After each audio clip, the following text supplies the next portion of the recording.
Olá, pessoal, tudo bem? Boa tarde. Deixa eu ligar minha câmera aqui. Bem-vindas, bem-vindos, né? Quem já está aqui. Pode deixar ali no chat, deixa um oi, boa tarde, de onde você está nos acompanhando, né? Os eventos online têm essa facilidade que a gente consegue chegar mais longe. Então, vamos nos cumprimentando ali pelo chat, enquanto o pessoal ainda está chegando. Muito prazer, eu sou a Maísa, sou da Venture Hub, faço parte também do time TechStart Food Innovation, né? Que vocês vão entender o que é e por que a gente está aqui. Hoje a gente vai falar sobre a multissensorialidade, né, a chave para a evolução em alternativas lácteas. É um evento co-realizado pelo TechStart Food Innovation junto com a Dollar, uma parceira do programa. E a gente tem convidados também de empresas muito atuantes no ecossistema e parceiras também do programa. Então, para a gente ficar todo mundo na mesma página, né? Como que vai ser a dinâmica desse nosso encontro? Eu já estou fazendo aqui uma breve abertura.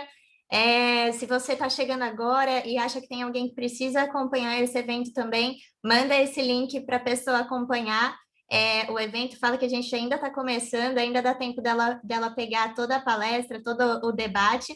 Então, pode encaminhar. Chama o pessoal que você acha que deve aproveitar esse conteúdo também para assistir agora ao vivo com a gente e ter a oportunidade de fazer perguntas e colocar também suas opiniões. Vou explicar também um pouquinho do TechStart Food Innovation para vocês entenderem o que é e o contexto também que a gente está falando. Depois eu vou convidar a Carolina e a Natália, que estão aqui representando a Dollar, e elas vão fazer uma palestra que deve durar em torno de 25 minutos. Elas vão trazer alguns tópicos e algumas provocações, e logo em seguida todos os nossos convidados vão se juntar a nós aqui na nossa mesa redonda virtual para um debate. E aí eu quero reforçar, então, o convite para todo mundo deixar tanto opinião, comentário e fazer as perguntas no chat, que a gente vai querer interagir bastante com vocês, tá certo? A gente deve encerrar esse evento, então, com mais ou menos 1 hora de duração. Então, fiquem até o final e acompanhem a gente. Bom, o que é o TechStart Food Innovation, né? Por que a gente está fazendo esse evento? O TechStart é um programa de aceleração de projetos e startups com foco em soluções para os desafios da cadeia de ingredientes, alimentos, bebidas e embalagens. Então, ele é co-realizado por nós da Venture Hub, junto com a Conexão F, que é a incubadora de conhecimento da Fundepag, e também a Food Ventures. Antes de eu me aprofundar aqui no TechStart Food Innovation, eu quero dar um passinho atrás e explicar para vocês o que é o TechStart, porque vocês vão ver o TechStart aplicado a diversas verticais de mercado.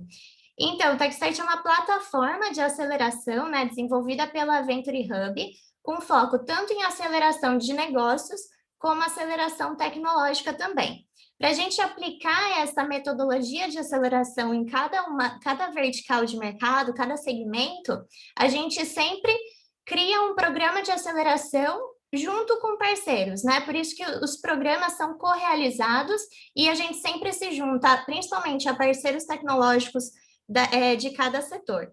Então, para vocês entenderem, a gente tem alguns ciclos de aceleração rodando atualmente, né? O TechStart Food Innovation para a cadeia de alimentos, a gente tem o agrodigital focado no agronegócio, o Indústria 4.0, e esses estão rodando agora, no momento, né? Inclusive, semana que vem a gente tem um encerramento do agrodigital, e em setembro a gente tem o encerramento desse ciclo atual do TechStart Food Innovation. Todo mundo que se inscreveu aqui para esse evento vai receber o convite para participar também do Demo Day e ver toda a evolução das startups. E em setembro desse ano, a gente começa o TechStart aplicado a esses 3 setores que eu já falei, alimentos, agro e indústria 4.0, e em 2 novas áreas, que é o TechStart Saúde e o TechStart Logística. Então, assim que eu parar de compartilhar minha tela, eu vou deixar o link para vocês, tanto entrarem em contato comigo, ou o link para visitarem o nosso site, e quem quiser se aprofundar um pouquinho mais no TechStart, tanto Food como as outras áreas, tem algum material ali para estudar e também fico à disposição para conversar com vocês sobre, tá bom? Então, voltando aqui para o Techstart Food Innovation, né? A metodologia é a mesma em todas as verticais, mas aqui, então, no Food, a gente se juntou com alguns parceiros e o que a gente faz dentro do Techstart é reunir todos os atores de uma vertical para que eles trabalhem de uma forma integrada ao ecossistema e dentro de um processo que já é super validado, super estruturado e que aumenta muito a chance de sucesso, tanto na resolução de desafios, como no desenvolvimento de novos mercados, novos produtos ou novas tecnologias também.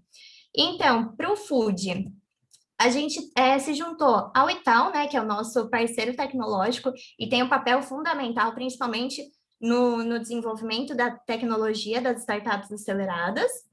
E a gente abre algumas oportunidades para corporates, né, que a gente chama de parceiros corporates, que são empresas que querem estar por dentro desse processo, que querem trabalhar assim de maneira mais ativa nesse processo e absorver um pouquinho mais dos benefícios. Então, o Techstart ele é uma forma rápida, simples e fácil de empresas conseguirem colherem benefícios reais e impactantes por meio da inovação.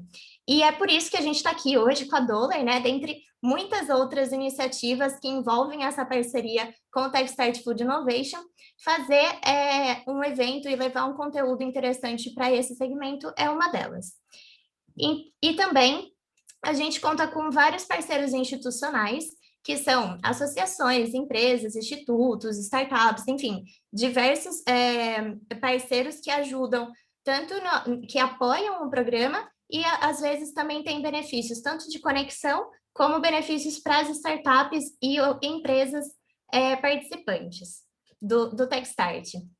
Então, como eu disse, assim que eu parar de dividir minha tela aqui com vocês, eu vou deixar todos os contatos para vocês falarem comigo ou visitarem o site e terem mais informação, mas eu quero encerrar aqui minha fala, deixando um convite para você que se viu ali dentro desse átomo que a gente fala, né? Se você é um ator do ecossistema de alimentos, se você quer participar dessa comunidade, desse ecossistema, quer se conectar com institutos, startups, empresas, enfim, todos os atores dentro desse processo estruturado, se você acha que faz sentido para você, vamos conversar, vamos tomar um café também, mesmo que à distância, com alguém do nosso time, que a gente passa as informações, como que a gente consegue te ajudar, né? A gente tem um novo BET começando, um novo ciclo de aceleração começando em setembro, então eu deixo aqui a oportunidade de vocês participarem, tá bom? Não quero me estender muito, né? Quero partir para a temática, que é o nosso foco de hoje, então eu convido aqui a Carolina e a Natália, da Dollar para a gente entrar de vez no foco de hoje, que é multissensorialidade. Olá, meninas, tudo bem? Oi, Má, tudo bem? Oi, pessoal, boa tarde. Tudo, obrigada. Eu passo, então, a palavra aqui para vocês. Obrigada. Pessoal, antes de tudo, a gente queria agradecer a presença de todo mundo. É um prazer e uma honra para nós, né, realizarmos esse tipo de evento, ainda mais em parceria com o Techstart, com o pessoal da Conexão F, da Fundepag, do Venture Hub, que são corporações assim com iniciativas tão bacanas. Então, só para a gente se apresentar brevemente, eu sou Caroline. Eu sou a Natália. E nós somos parte do time da Dollar, Brasil e Cone Sul. E hoje a gente está aqui para apresentar para vocês um conteúdo para embasar depois o bate-papo que nós vamos ter com os nossos convidados, tá? Então, agora eu vou compartilhar com vocês para a gente começar a nossa apresentação.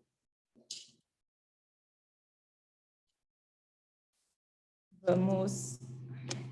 Bom, então, antes de tudo, a gente quer apresentar um pouquinho mais sobre a Dollar. Então, nós deixamos aí um QR Code para quem tiver interesse em acessar e conhecer mais sobre a empresa, sobre o que nós fazemos, qual a nossa proposta, entrar no nosso site e ver um pouquinho mais sobre o nosso portfólio.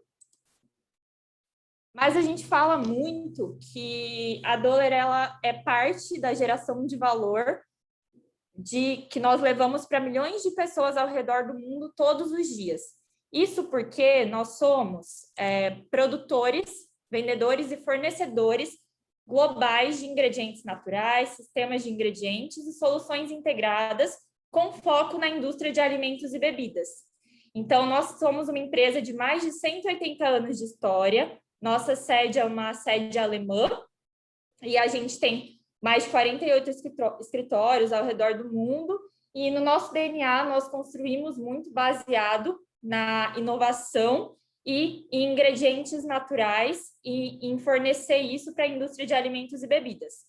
Por isso que hoje nós estamos aqui para falar de um tema que é bastante importante para nós, que é o tema de plant-based, né? Nós percebemos essa movimentação cada vez mais forte no mundo como um todo, mas como eu já mencionei, nós temos uma história de mais de 180 anos baseada em ingredientes naturais, em muita inovação de ingredientes vegetais, e por isso essa trajetória, ela embasa muito o que nós queremos trazer para o futuro da indústria de alimentos nesse sentido.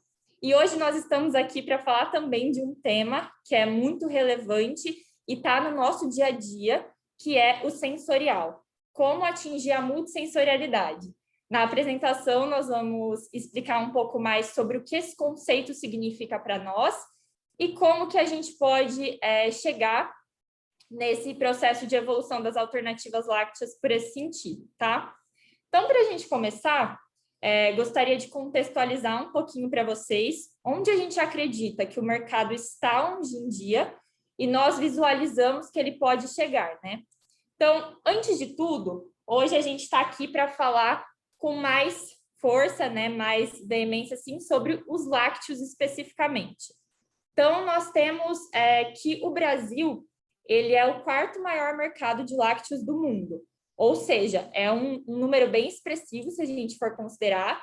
Quando a gente olha para o consumo desses lácteos e para cada uma das categorias de produto, nós vemos que os brasileiros eles têm um hábito muito expressivo de compras desses laticínios, ainda mais quando a gente observa que, por exemplo, apenas 3% da população brasileira não é consumidora de queijos, né? Aí a gente olha 5% de manteiga, e assim por diante nas outras categorias.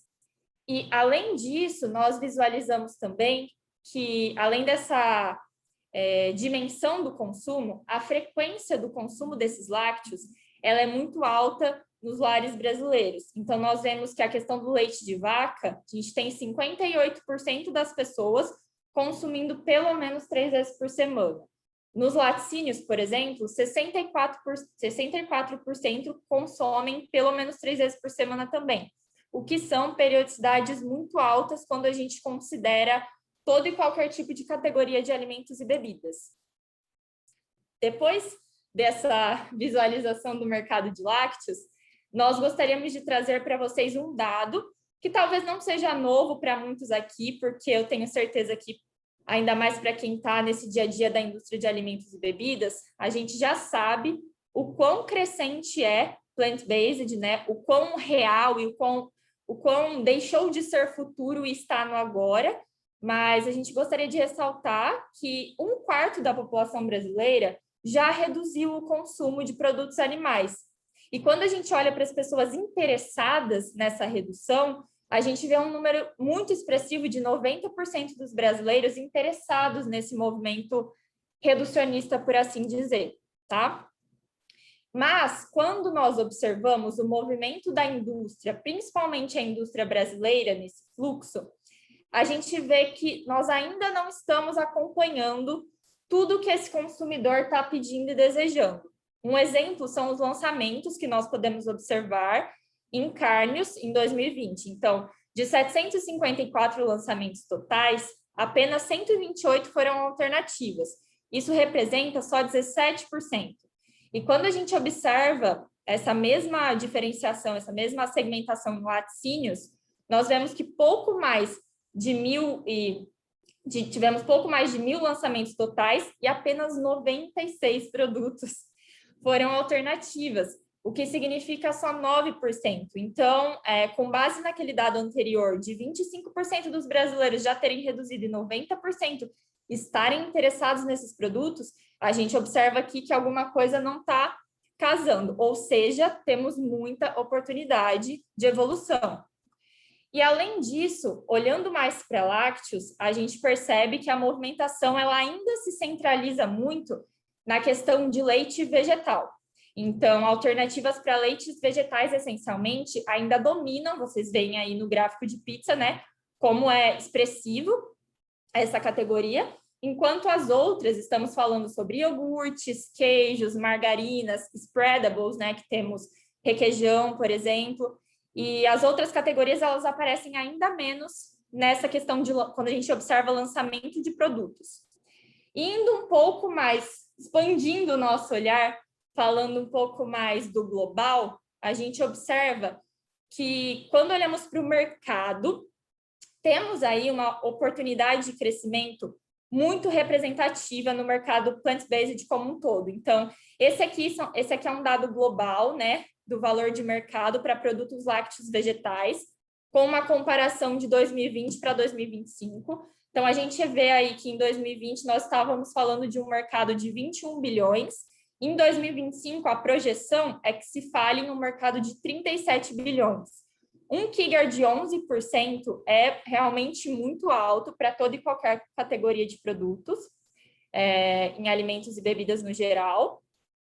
E aí, um outro comparativo interessante que a gente tem, olhando ainda mais para esse movimento global, é o quanto a América Latina ainda está para trás no sentido do potencial que nós temos e do quanto nós podemos acompanhar esse lançamento de produtos. Então, fazendo um paralelo breve, Brasil, quarto maior consumidor de lácteos no mundo. América Latina teve, por exemplo, apenas 18 novos produtos em 2019, quando a gente fala de iogurtes plant-based, enquanto a Europa teve 229. Então, a gente tem esse gap aí, além do volume de mercado, que vocês também podem observar, que ele tem um gap alto, e é um comparativo mais que a gente trouxe para ter uma visão do que acontece no global e do que está acontecendo aqui na nossa região, tá?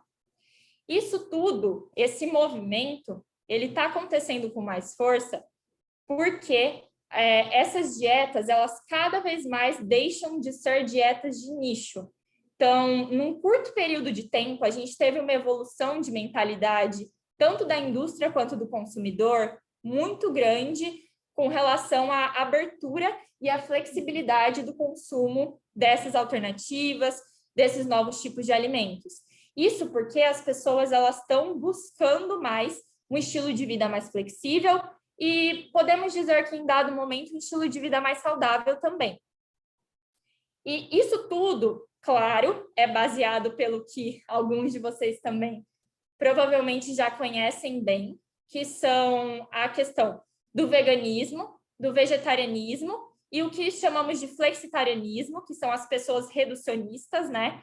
Que não cortaram 100% o consumo de carne ou de origem animal no geral, mas que, de certa forma, acoplam no seu dia a dia essa redução e fazem o uso frequente dessas alternativas.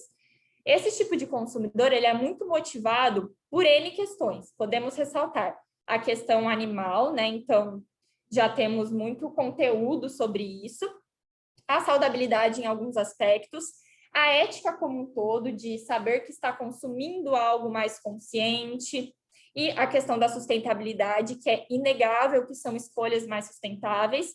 E podemos dizer que, conforme a indústria evolui, a gente está falando também de uma troca baseada em sabor, tá? Então, a gente tem lá aquele tipo de consumidor, mas, além disso, quando falamos de alternativas lácteas, a gente observa uma expansão dessas pessoas, desse público, porque estamos falando de pessoas com intolerância à lactose ou intolerâncias no geral, alergias no geral, redução de consumo de gordura animal, colesterol, ou pessoas que simplesmente procuram opções de fato mais saudáveis. Um dado interessante que nós encontramos é que 40% dos brasileiros têm algum grau de intolerância à lactose, sabendo ou não disso. Ou seja, a mensagem que a gente quer deixar aqui é uma afirmação. Produtos à base de planta não precisam ser apenas sobre dietas à base de planta. Então, isso é um norte para a gente construir o nosso raciocínio no decorrer do conteúdo. E agora eu gostaria de jogar para a Nath a pergunta do que faz, de fato, as pessoas trocarem, então, esse produto, né, que é de origem animal, por um outro de origem vegetal, e mais do que isso, continuar consumindo. Então, aí, para a gente falar um pouquinho sobre isso, então a gente tem que entender como funciona a compra, né, de alimentos e bebidas e como funciona essa decisão de compra. Então, para um consumidor comprar um produto, existem dois tipos de approaches diferentes, né? Então, no primeiro momento, quando ele pensa, preciso comprar por uma necessidade, por um desejo, estou com vontade de comer alguma coisa, ou tenho necessidade de comprar alguma coisa. Momento de consumo, então, para ocasiões específicas. Crenças e atitudes, então, se o produto vai ser um produto halal, por exemplo, dependendo da crença da pessoa. Isso é o que motiva ele a ir atrás do produto. Uma vez que ele já está no espaço de compra, né? O que vai chamar a atenção dele ali? Então, em primeiro lugar, o apelo da marca, a confiança, que o Brasil ainda tem bastante essa questão de marcas estarem atreladas a certa confiança do consumidor, os valores da empresa, a embalagem, então, se é uma embalagem bonita que chama a atenção, se é uma embalagem clara, e o preço também, principalmente nesse momento econômico que a gente está vivendo, né? Então, isso é o que faz o consumidor comprar o produto pela primeira vez, o que vai fazer ele ali no mercado decidir qual produto ele vai pegar. Mas e uma vez que ele já comprou, né? O que vai fazer o consumidor recomprar esse produto? Ou seja, continuar comprando, continuar consumindo depois de ter degustado uma vez. Então, aqui a gente trouxe um dado que logo abaixo de depois de ser da marca, e aqui a gente entende que o brasileiro ainda tem bastante isso, como a gente falou, algumas marcas são muito estabelecidas no mercado brasileiro. Então, se eu estou querendo trazer novos produtos, novas marcas, até mesmo novas submarcas, qual que é o mais importante se essa marca ainda não existe, né? É que o produto seja gostoso e saboroso. Então, acima de ser um produto barato ou um produto que tenha enriquecido com vitaminas, tudo isso é relevante, mas o gostoso ainda está acima de tudo isso. Então, a experiência sensorial continua um pouquinho acima de todas as outras categorias. E a gente vê o mesmo aqui, então a gente vê que com o passar do tempo, principalmente nos últimos 6 a 8 anos, a sustentabilidade se tornou cada vez mais relevante, a conveniência, então, o dia a dia tem sido cada vez exigido da gente cada vez mais porções menores e alimentos convenientes, mas a gente vê que o sabor continua dominando e continua sendo o fator mais relevante para todos os consumidores quando eles vão fazer a escolha de compra de um produto. Então, só reforçando aqui, então, para entrar no mercado, ou seja, se eu não tenho uma marca estabelecida ou se eu quero trazer uma inovação, o que vai ser o mais importante de tudo? É o sabor. O consumidor ele precisa ser conquistado através do sabor e, mais do que isso, né, a expectativa dele tem que ser atendida para que ele continue consumindo aquele produto. Mas a gente sabe que o consumidor, quando a gente fala sabor, sabor é uma expressão muito limitada para descrever o que a experiência sensorial de fato é. Tudo que afeta ela, mesmo que indiretamente, a nossa percepção de sabor muda muito com algumas características do produto, né? Então, isso na Doller é o que a gente chama de multissensorialidade. Ou seja, vários âmbitos diferentes vão compor a experiência sensorial, que não apenas o sabor em si. E aí, o que compõe essa multissensorialidade para nós? Então, no primeiro momento, a expectativa, então, seria aquele momento número 1, quando a pessoa está no supermercado, vai ser o conceito, a embalagem, a marca, até mesmo a cor, dependendo se for um produto transparente. E, em segundo lugar, a experiência. Então, depois que o consumidor comprou esse produto, né, a experiência vai ser mais relevante. Então, a aparência, o odor é muito importante, o sabor, a textura na boca, o som, se é um produto crocante, se vai ser um produto que vai ter a textura ali esperada, vai ter o barulhinho ali esperado da textura. Então, tudo isso é o que compõe a entrega multissensorial. Então, para a plant-based, a gente vê que existem 3 pontos muito importantes, que é o que a gente chama de lógica da tríade.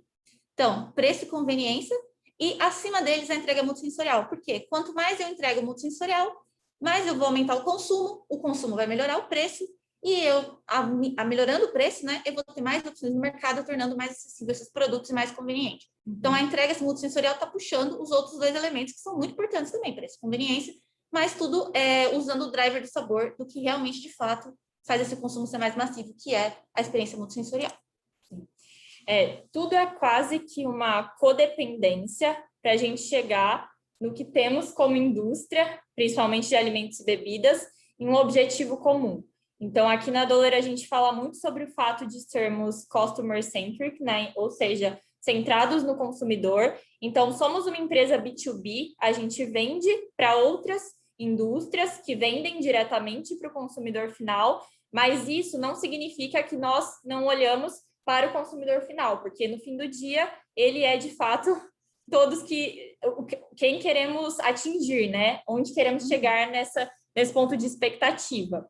E com esse objetivo em comum, a gente tem que entender o que esse consumidor espera, então, de alternativas lácteas. A gente já viu que essa pessoa não está restrita à questão do veganismo, vegetarianismo, flexitarianismo, que é uma amplitude que todos, né, podem ser consumidores de alternativas lácteas. E trouxemos um dado muito interessante e bem expressivo também, de que se a gente olhar 96% das famílias brasileiras que compram leite de origem vegetal também compram leite de origem animal, leite lácteo comum, convencional. Isso significa o quê? Que essas pessoas não são essencialmente restritas a isso, que naturalmente eles tendem a fazer um comparativo entre os convencionais e as alternativas. E aí, nós trouxemos, com exclusividade, né, uma pesquisa feita pela Doller, pelo nosso departamento de Market Intelligence, que fica na Alemanha, mas fez essa pesquisa com visão global. E o Brasil, como vocês podem notar, é o país com um dos números mais altos, dizendo que os consumidores esperam que o sabor das alternativas lácteas seja o sabor mais neutro possível, então tem o menor sabor possível, ou que eles deveriam ter sabor, inclusive, de leite, ou seja, ser muito aproximado a esses produtos convencionais. Além de tudo isso, quando nós pegamos aqui uma pesquisa do nosso querido GFI, que a gente usa bastante, inclusive o Gustavo, que é a parte do time do GFI, vai estar com a gente no painel de discussão depois, mas nessa pesquisa o GFI nos indica que entre sabor, textura, aspectos nutricionais, odor, conveniência e preço, o sabor é muito mais assim o aspecto que o consumidor ainda sente necessidade de uma evolução com relação aos lácteos tradicionais. Então, é o que ele mais sente ainda, é uma variação, né? Tá no sabor. Os produtos estão sensorialmente distantes das expectativas desses consumidores. E é essencial que essas alternativas lácteas, elas proporcionem uma experiência sensorial similar à dos produtos convencionais. Aqui, é importante ressaltar que nós valorizamos muito e nós, inclusive, achamos de um movimento de inovação muito relevante produzir e fazer outros tipos de produtos que não sejam única e exclusivamente para essa vertente, mas hoje a gente está falando um pouco mais sobre como tomar como base a questão da escala da democratização. Como podemos chegar em mais pessoas, de fato atingir mais consumidores. Então, novamente, produtos para necessidades individuais, eles, com toda a certeza do mundo, devem continuar sendo lançados cada vez mais.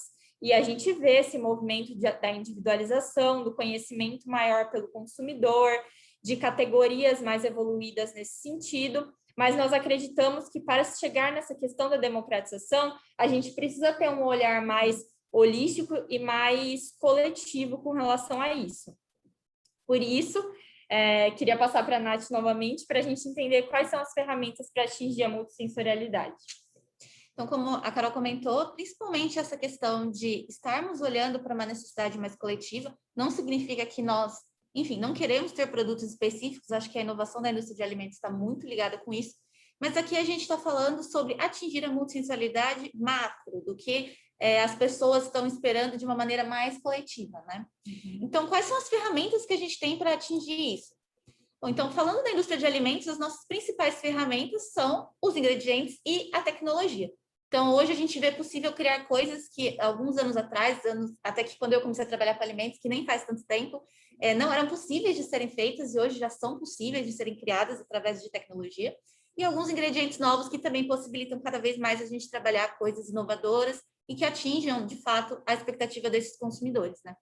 Então, quando a gente fala um pouquinho de ingrediente, especificamente de alternativas lácteas, a gente vê que o mercado, principalmente brasileiro, já é muito consolidado em soja. A soja é uma coisa que já existe há muitos anos, esse mercado veio se desenvolvendo, mas cada vez mais a gente vê outros ingredientes crescendo por alguns motivos específicos que a gente vai comentar, mas aqui principalmente sustentabilidade, sabor, questão de alergênicos, questão de transgênicos também bem relevante. Então, a gente vê cada vez mais outras alternativas crescendo. Então, a gente vê, né, que esse mercado tem um CAGR de crescimento de 11%, a soja está crescendo 9%, enquanto que as alternativas de cereais e nozes estão crescendo 30%. Então, de forma geral, as alternativas que sejam a base de cereais e nuts estão crescendo de forma muito acelerada, quando comparada a outras como a soja.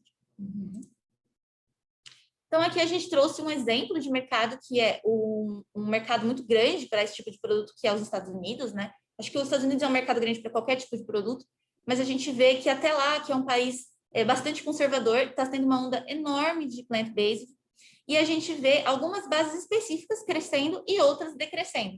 Então, a soja, como eu comentei, também está decrescendo nos Estados Unidos, e aqui a gente pode fazer um paralelo, porque eles também têm bastante produção de soja, então podemos fazer um paralelo com o Brasil, mas a gente vê alguns produtos como coco crescendo bastante, amêndoas, e aqui principalmente a aveia crescendo bastante nos últimos anos aí, estourando em produtos refrigerados, principalmente, que é um consumo muito americano, né, de leite refrigerado e alternativas à base de aveia, né, esses produtos. Inclusive, aproveitando o gancho, como a gente está num evento bem voltado para startups, né, tenho certeza que muitos de vocês viram a própria questão da Oatly, da valorização de mercado, eles fizeram um movimento de IPO, então a gente vê significativamente esse movimento de aveia no mercado. E aqui no Brasil a gente vê a mesma coisa, então a gente vê que antigamente, né, a soja era muito consolidada e poucos anos atrás, 7, 8 anos atrás, a gente tinha um crescente interesse por leite de soja e praticamente não se pesquisava sobre leite de aveia. Então, isso é para ver como que o Brasil tem, sim, a capacidade de absorver tendências e demandas de outros países, né? Então, a gente vê que de 2013 para cá, as pesquisas por leite de aveia não só alcançaram as de soja, como chegaram a ultrapassar. Então, mostrando realmente, de fato, como o consumidor está interessado nesse tipo de coisa. E aí, então, isso nos leva a classificar as bases plant-based entre primeira e segunda geração, que seria uma evolução natural da categoria que foi acontecendo, né? Então, essa categoria começou com soja lá nos anos 80, anos 90, e ela foi passando por várias frentes. Então, a gente teve as nuts, a gente teve principalmente amêndoas, depois foi passando para avelã, coco, chegamos nos grãos, até finalizar com cereais, que a gente está vendo agora, principalmente essa movimentação com arroz, aveia e até alguns grãos ancestrais e outras coisas que estão surgindo aí. Então, a gente trouxe aqui para explicar um pouquinho do porquê que a aveia, por exemplo, tem se mostrado tão grande. E isso está muito atrelado com o que a gente está falando que é o driver desse mercado. Então, em primeiro lugar, a sensorialidade, que continua sendo o driver, como a gente falou. Então, cada vez mais, quando a gente tem uma base neutra, uma base que pode atender a expectativa do consumidor, que pode ser aromatizada, ou então que pode ter um produto trabalhado em cima que vai remeter ao produto lácteo original, isso tem sido cada vez mais valorizado. Então, um produto que não traz um sabor residual, um produto que não vai trazer ali uma sensação de arenosidade na boca, nem nada do tipo, é exatamente isso que o consumidor está procurando, e por isso essa crescente tão grande nessa direção, né? Em segundo lugar, a sustentabilidade. Então, como eu comentei, um dos motivos pelos quais a soja tem sido não vista mais como ideal é a questão da sustentabilidade. Embora a gente saiba que a maior parte da produção de soja não vai para alimentação humana, e sim para alimentação de gado, mas a gente sabe que sim, tem uma questão de soja atrelada à sustentabilidade. E a gente está vendo aqui, então, as alternativas que a gente está chamando de mais evoluídas, como é o caso da aveia, gastando menos recursos para a produção. Então, uma pegada hídrica menor, uma pegada de carbono menor e até mesmo menor uso de terra, né, de espaço. Por fim, a questão da competitividade. Então, a gente vê nos Estados Unidos, Canadá, existe uma produção muito grande de aveia, e por isso, né, esse item cresceu tanto por lá, mas aqui no Brasil a gente também tem produção de aveia. Então, a gente deve cada vez mais explorar os recursos que a gente tem no nosso país, né, para produzir produtos cada vez mais legítimos e produtos mais acessíveis. Então, no nosso caso, a gente trouxe a aveia de exemplo, porque existe, sim, uma grande produção de aveia no Brasil, assim como existe de castanhas e outras coisas interessantes que cada vez mais estão bombando aí no mercado. Então, de fato, a entrega sensorial é, na nossa opinião, né, e tudo que a gente trouxe, a chave para a gente realmente virar e evoluir essa categoria de plant-based. E quando a gente fala de evolução aqui, a gente está falando de expandir ela a ponto do que a gente vê fora, né, que a gente vê nos outros países. E os nossos ingredientes são os melhores aliados nesse processo, porque são nossas matérias-primas. Então, é a partir deles que a gente consegue, enfim, desenvolver, criar novas coisas, criar tecnologias e desenvolver produtos que atendam, né, esses consumidores. Então, aqui é onde a gente consegue, acredito que, trazer mais conhecimento porque é a nossa expertise. Então, apesar de plant-based ser uma coisa relativamente recente, para a gente não é, porque a Dollar sempre trabalhou com frutas e vegetais e não trabalhou com produtos de ingrediente animal de forma geral. Então, para a gente sempre teve no nosso DNA e está cada vez mais a gente trabalhar com produtos nessa frente e fazer aplicações dela. Então, não só falar dos ingredientes, mas das próprias aplicações e o que a gente pode contribuir. Então, para falar um pouquinho de aplicações, a gente criou um glossário da multissensorialidade. Então, o que de fato, a gente falou muito na teoria, né, de multissensorialidade, mas o que de fato, para essas alternativas lácteas, para esse segmento específico, né, quais são os principais fatores na prática que vão interferir no desenvolvimento desses produtos? E aqui, mais uma vez, pessoal, a gente não está falando sobre deixar de produzir produtos com objetivos mais específicos, de certa forma mais nichados, a gente só está falando sobre a questão da democratização e de olhar para a base, né, de cada uma dessas categorias de produto. Exato. Aqui a gente foi classificando o que é mais importante em algumas categorias de alimentos que estão dentro do universo de alternativas lácteas, mas aqui a gente sabe, como a Carol falou, que demandas podem ser muito específicas. Eu posso ter um sorvete com alto teor de proteína. A gente, enfim, trabalhando na indústria, acho que enche os nossos olhos esse tipo de inovação, a gente gosta muito de trabalhar com isso. Mas a gente também tem que enxergar o consumo de alimentos como essa coisa mais massiva que ele de fato é, né? Então, quando a gente está buscando alavancar e elevar para o próximo e evoluir essa categoria, a gente precisa pensar no coletivo, né? Então, aqui, 4 pilares para a multissensorialidade que a gente elencou para cada categoria. Então, primeiro, sensorialidade, ou seja, sabor, textura, cor, odor, tudo que está envolvido com a experiência de degustação de fato. Segundo lugar, performance. Então, como esse produto vai se comportar? É um queijo, ele vai derreter, é um produto que vai ter estabilidade térmica, que eu vou poder congelar, enfim, várias aplicabilidades, né? A experiência do consumidor em casa. Funcionalidade. Então, é trazer uma coisa além da nutrição, ou seja, saúde gastrointestinal, ser um produto rico em ômega 3, trazer fibras, enfim, probióticos e outras coisas que podem ajudar. E, por fim, a nutrição, que é trazer o que é esperado daquele produto que está sendo espelhado, né? Então, um leite vegetal, por exemplo, vitamina D, complexo B, cálcio e outras coisas que são esperadas dos produtos originais. Então, aqui só alguns highlights para vocês, enfim, terem uma noção. Aqui é um conhecimento que a gente tem trabalhado, enfim, ao longo desses últimos anos e tem para várias categorias específicas, aqui são alguns exemplos. Primeiro que a gente traz é o leite vegetal. Então, a gente vê que a sensorialidade no leite é muito importante. A performance também é muito importante, porque pode ser usado para fazer uma receita, pode ser um produto, enfim, usado para várias coisas, pode ser um produto neutro. A nutrição, então, o consumidor aqui espera encontrar cálcio, espera encontrar vitamina D, tal qual no leite animal. E a gente sabe que no Brasil nós temos o grande questão do cálcio, né? Muito atrelado ao leite, de fato. Isso, e a tecnologia hoje, né, nos permite colocar cálcio em qualquer base, né? Se eu quiser fazer um leite vegetal com cálcio, simplesmente a gente consegue adicionar, né? Então, acho que esse é a grande questão da tecnologia. E aqui alguns exemplos de bases, então, que nós na Dollar trabalhamos e sabemos que atende esses principais scores, né?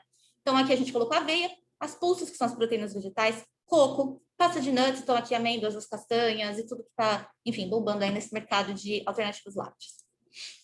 Outro exemplo que a gente trouxe aqui, então, foi o queijo vegetal. O queijo, ele tem a questão de sensorialidade ser muito importante, e a performance tão importante quanto a sensorialidade. Então, o queijo, ele tem que gratinar, ele tem que derreter.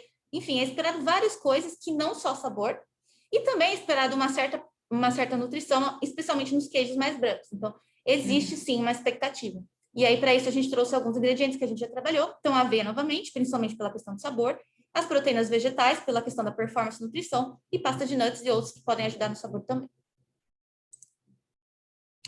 Outro exemplo que a gente trouxe foi o iogurte. O iogurte é esperado uma funcionalidade dele, porque é um produto fermentado. Então, o produto tem que ser capaz de aguentar uma base de fermentação e não só ser gostoso e remeter ao produto original, mas ele tem que trazer o fermento ali, né? Os micro-organismos, né, que fermentam. Então, aqui é esperado o sabor, mas também essas duas frentes, né? Nutrição e funcionalidade. E aí a gente trouxe alguns exemplos, novamente, de ingredientes que podem ser fermentados e que vão trazer sabor e vão aguentar a fermentação, né? Então, aveia, as proteínas, se eu quero um produto com maior teor proteico, aqui sim a gente enxerga uma super demanda para produtos com mais proteína, coco, pasta de nuts, enfim, sabor e nutrição, né? Muito aliados. Sobremesas, é um mundo um pouquinho à parte, onde quando a gente consome sobremesa, ela sendo plant-based ou não, o nosso principal foco é sensorialidade. E depois vem as outras coisas, né? Então, a gente pode adicionar, a gente pode ter produtos indulgentes que também são saudáveis, ou indulgentes que também são enriquecidos, mas quando a gente busca uma sobremesa puramente, a gente está focando em sensorialidade. E aqui é muito importante ter produtos que atendam isso, essa questão do sensorial mesmo. Por último aqui, dando uma puladinha, por último aqui, um exemplo que a gente traz para o sorvete. Então, posso ter um sorvete enriquecido com proteína, com certeza, posso ter um sorvete com baixo teor de gordura, várias coisas, mas quando o consumidor quer degustar um sorvete, o que ele mais espera é sabor e performance, derretimento, um produto agradável, uma recompensa, de fato. Então, aqui alguns ingredientes que fazem, que casam com esse tipo de aplicação também. Perfeito.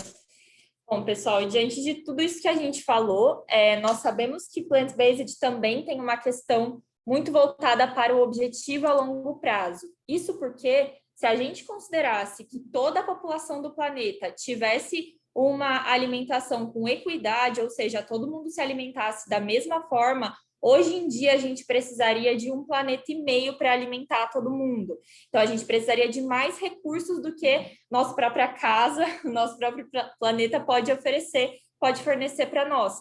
E então, nós, claro que não deixamos de ressaltar que a questão das alternativas, a questão dessa mudança para produtos à base de planta, ela tem sim uma visão a longo prazo e baseada em 3 pilares muito específicos, que é essa questão do pilar para o planeta, então a preocupação com o meio ambiente como um todo, com sustentabilidade, mais do que isso, com as gerações futuras.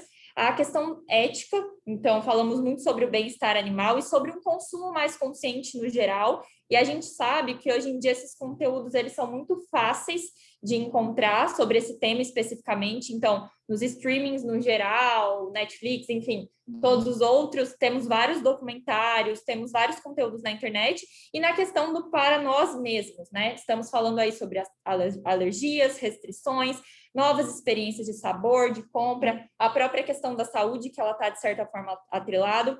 Então, esse daqui foi mais para a gente fechar e poder deixar para vocês, diante de tudo isso que nós falamos, o porquê nós desejamos tanto democratizar esses produtos e fazer com que eles, de fato, cheguem a mais pessoas no mercado. Então, o que a gente tinha hoje para trazer de conteúdo era isso.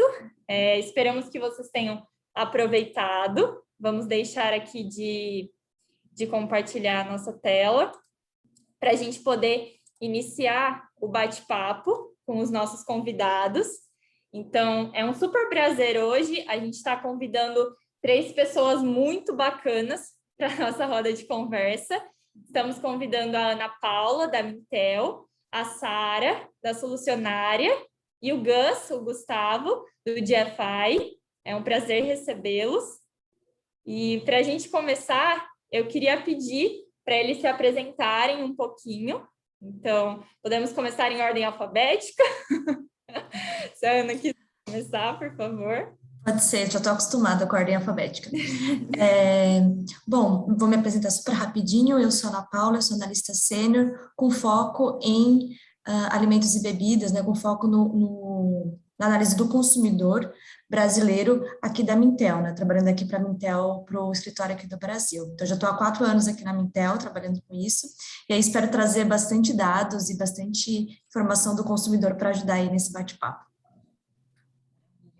Muito bom, perfeito, Ana. Obrigada mais uma vez pela presença. Agora a gente pode ir com o Gus ou com a Sara, fiquem à vontade. Gente, desculpa, eu caí bem no segundo em que eu deveria começar a apresentar, né? Sempre assim. Imagina, eventos digitais. Tá bom, vocês estão me escutando, estão me vendo? Sim. Tá ótimo. Voltei com vocês chamando o meu nome, então eu sou o Gus, eu sou do The Good Food Institute do Brasil.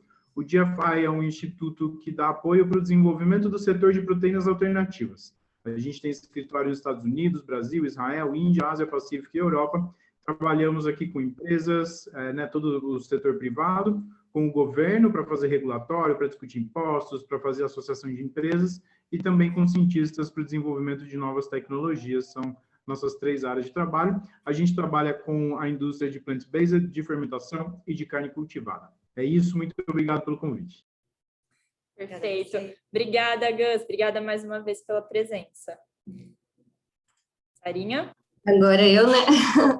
Gente, eu sou a Sara, estou aqui representando a Solucionária, que é uma empresa de consultoria em desenvolvimento de produtos plant-based, mas no geral de inovações e que a gente chama de produtos revolucionários, porque a Solucionária nada mais é do que a junção do nome soluções com revolucionárias, vira Solucionária. Então a gente é uma consultoria 360 que te ajuda desde a fase do conceito, a fase de prototipagem, processos, melhoria de processos regulatórios, rotulagem, enfim, o que vocês precisarem de ajuda no desenvolvimento de produtos ou no desenvolvimento de processos, a Solucionária consegue dar todo esse suporte.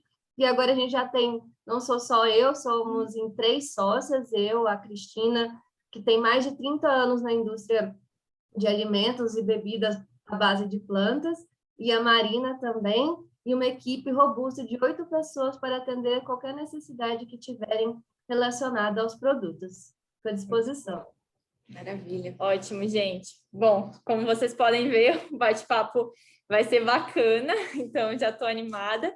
Eu vou deixar a minha cadeira de apresentadora para ir para a moderação aqui. Então, peguei algumas perguntas que vocês mandaram para a gente. E aí, eu queria alinhar com o pessoal que eu vou tentar direcionar a pergunta para algum de vocês conforme o tema tiver mais relação, né? Mas que, por favor, sintam-se à vontade para contribuir e a gente vai girando nessa roda de conversa mesmo. Então, a primeira, ela pode ser um pouco mais voltada para a Ana. Uma pessoa perguntou: olhando para perfis geracionais, como vocês enxergam a busca e a aderência para produtos plant-based? Então, aqui estamos falando sobre as gerações, né? Não vamos falar nada porque a gente não é cringe, tá, gente? Ninguém aqui é cringe. Ai, bom, não vamos entrar nas polêmicas geracionais. Bom, acho que alguns pontos achei muito legal, eu até vi que na apresentação de vocês tinha alguns dados do GNPD, aqui da Mintel, de lançamentos. Então, o que a gente tem visto, tanto em geracional e até com outros perfis que acho que pode ser legal comentar, acho que um ponto legal que vocês também comentaram na pesquisa de vocês, que é a questão dos flexitarianos e dessa maior possibilidade, né, de atingir outros públicos também. A gente tem alguns dados interessantes que também mostram um pouco isso, né? Então, na nossa última pesquisa que a gente fez, com foco em leites e bebidas vegetais, né, alternativas lácteas, a gente também percebeu isso, essa questão de você ter consumidores que não necessariamente consomem só o leite alternativa, né, que fazem esse mix, essa combinação entre os produtos. E aí, falando isso em termos mais gerais também, só para pontuar que eu acho que é legal a gente ter essa visão de que está ampliando um pouco, né, de que não é só quem é vegano ou quem é vegetariano, acho que a gente tem essa visão um pouco mais ampla agora. E aí, até entrando nas gerações, isso também é um ponto para pensar para o futuro, porque a gente observa nas nossas pesquisas que, por exemplo, a geração Z, que é uma geração mais jovem, que vai entrar mais forte aí como uma parcela grande de mercado consumidor nos próximos anos, tem mais essa preocupação. Então, até falando da questão da sustentabilidade que você comentou, né? Então, por exemplo, a gente vê que é uma geração que se destaca, por exemplo, na nossa última pesquisa com focos em bebidas lácteas, a gente viu que 28% dessa geração, bem mais do que as outras gerações, afirmam, por exemplo, estar bebendo menos leite tradicional, né, leite comum, porque está preocupado com o bem-estar animal, por exemplo, também é um ponto importante. A gente vê também que é uma geração que fala um pouco mais que está diminuindo o consumo de leite normal, por conta da sustentabilidade, procurando outras formas de sustentabilidade, então não necessariamente cortando, mas tentando encontrar outras formas, e até a questão do bem-estar animal aí também entra, né? Então acho que é legal, como vocês comentaram, tem algumas marcas que já até estão focando numa comunicação para esse público. A Oatly é uma delas, por exemplo, né? Falando um pouco mais de uma maneira mais geração Z, com esse público e focando em sustentabilidade, focando em ser uma marca moderna, né? Uma marca que quer impactar esse público. E a gente tem que ter em mente que os consumidores futuros são essas pessoas também, né? Então, pensando já em um tempo para frente, né? Total. Às vezes a gente acha que o jovem vai ser jovem para sempre, mas em breve essa galera vai ser o pessoal com mais poder aquisitivo e vai estar no mercado, né? Tomando as decisões de compra, né? Exato. Exatamente. Perfeito, Ana. Gus, por favor. Sobre essa questão da idade, né, eu acho que eu queria trazer 2 pontos, assim. Acho que quando a gente fez a pesquisa também aqui no Brasil, nós vimos que havia interesse pela categoria em todas as faixas etárias. Talvez quando você olhava para a pessoa mais jovem, né, tinha, para as pessoas mais velhas, tinha, sei lá, 10, 15% a menos de interesse do total da categoria versus as pessoas mais jovens. Ao mesmo tempo, quando você olha para diferentes faixas etárias, muitas vezes muda a prioridade daquelas pessoas que estão consumindo. Era claro, por exemplo, que as pessoas, quanto mais velhas nas faixas etárias da pesquisa, se importavam mais, por exemplo, com a saúde. Então, olha, por exemplo, um produto lácteo, você vai ver muitas pessoas acima, por exemplo, dos 50 anos, consumindo leite por causa do cálcio, já com medo de osteoporose, já pensando um pouco nessa questão da saúde.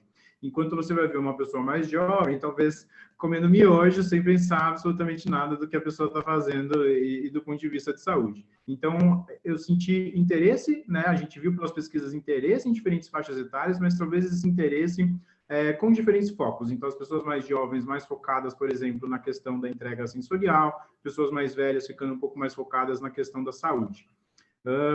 E aí também, né, pensar que muitos desses produtos que a gente trabalha, na verdade, eles são consumidos em família. Então, quando você pensa num litro de leite, esse litro de leite vai ser o litro de leite que a pessoa jovem toma, que a criança toma, que a pessoa mais velha toma, que a vovó usa para fazer o pudim. Então, a gente tem que pensar que quanto mais flexíveis, né, e óbvio, depende de novo da categoria, mas quando a gente está pensando num leite, por exemplo, talvez o leite, o ovo, é uma das coisas mais versáteis que tem na casa e que vão literalmente atender todo mundo, independente da faixa etária em que essa pessoa tiver. O máximo que a gente conseguir replicar produtos que tenham essas características, né, que conseguem cumprir todas as funções para diferentes faixas etárias, vai ficar muito melhor. Senão, vira aquele produto do filho chato que só come aquela coisa, né, e que compra um especial só para aquele filho chato. Não, né? É um produto que a família inteira vai consumir, do mesmo jeito que consome o análogo, o produto de origem animal. Então, acho que também estimula a pensar muito nesse multiuso que a gente tem dentro da categoria de alimentos.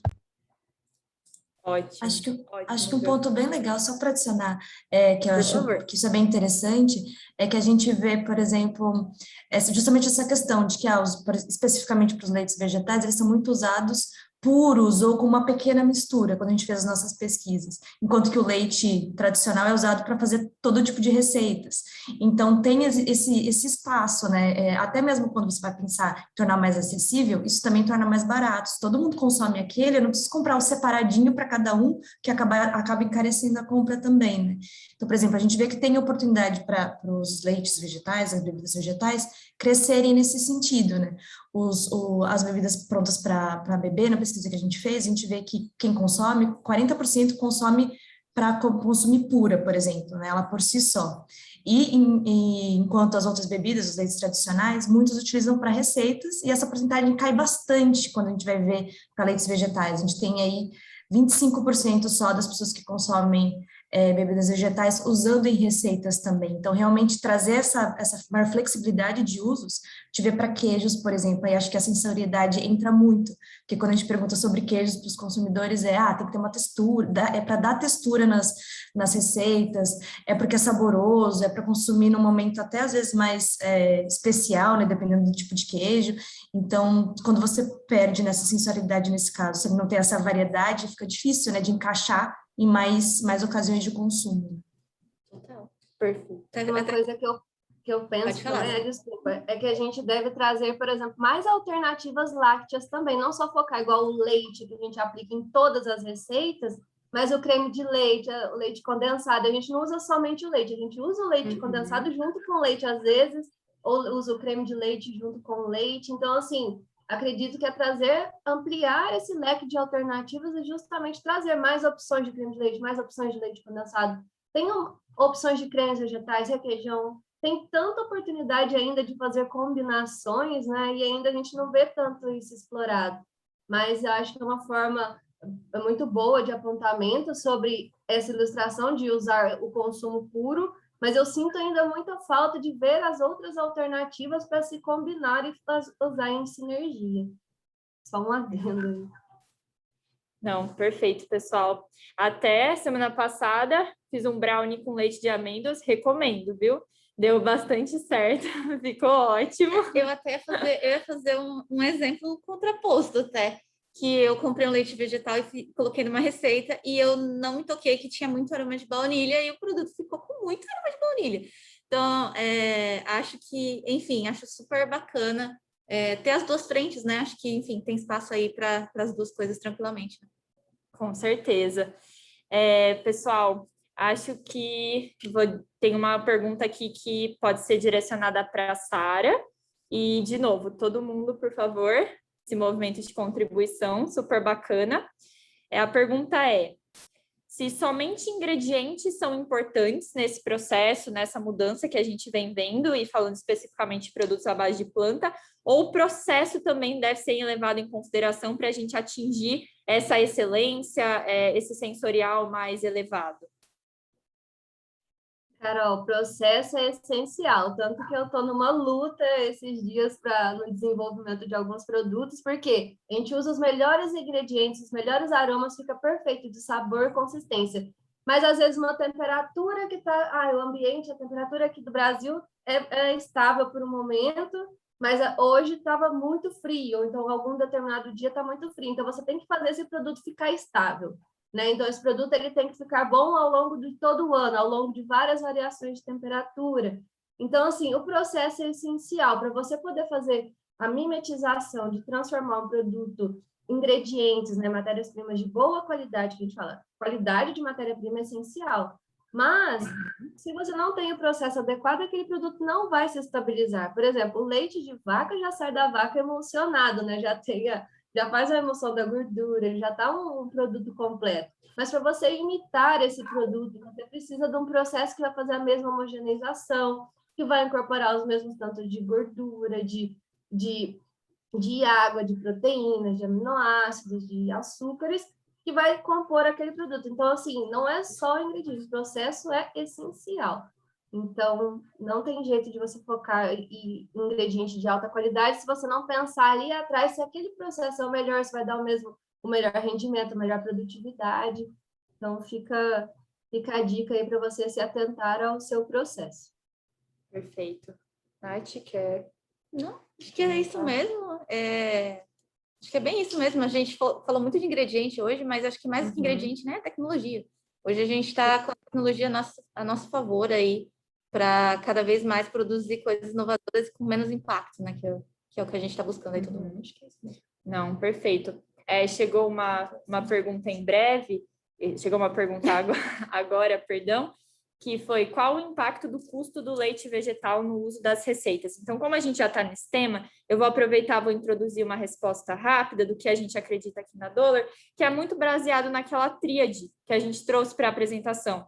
Então, se a gente tiver a evolução da sensorialidade desses produtos, a gente vai ter quase que subsequente, né, e correlacionado à questão do aumento da oferta, né, e também do aumento da demanda e, consequentemente, a diminuição do preço, aumento da conveniência.